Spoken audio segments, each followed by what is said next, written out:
is about security clearance and extreme acts of protest. So 72 hours after Aaron Bushnell's act of protest, the powers that be are really drilling down on the mental illness narrative.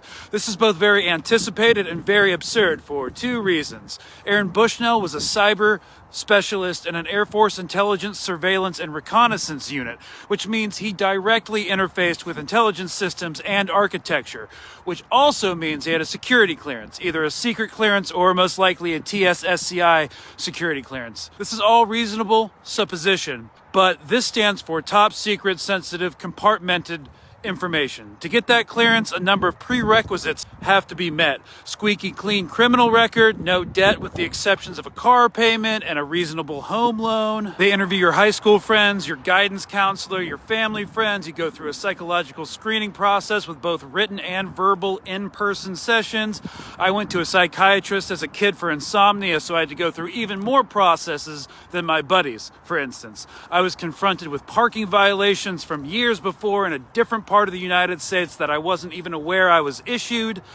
Mine expired like 5 years ago, and this is all open source information that you can post on LinkedIn, so whatever. But every aspect of your life is gone through with a fine-tooth comb, and if he had anarchist leanings like the Washington Post accuses him of, he wouldn't have had that job. Also, how do we know he was mentally ill? Was he seeing a psychologist? Did a mental health provider illegally leak his confidential information or records? No one did. It's all crap, and they were going to try and get away with this narrative because it is historically how Western empire discredits white opposition.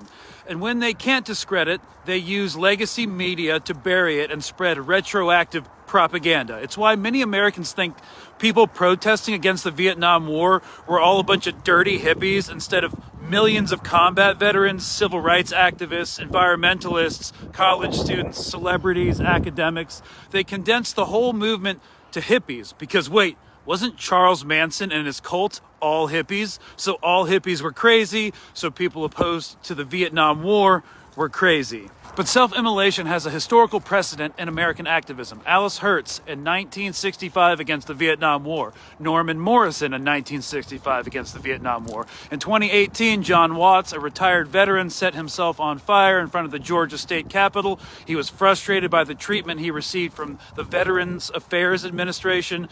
On April 14th, 2018, David Bucknell, an attorney and climate activist, set himself on fire in Brooklyn in protest of fossil fuels. There was the woman in Georgia who lit herself on fire in front of the Israeli embassy in December. We are still researching that. So these extreme acts are an established form of protest that most Americans in their comfort and their willful obliviousness cannot understand. That's just how it is. But remember, there has never been any proof that any of these individuals, including Aaron Bushnell, were mentally ill. The mentally ill card and the terrorist card are both played out. So go fish.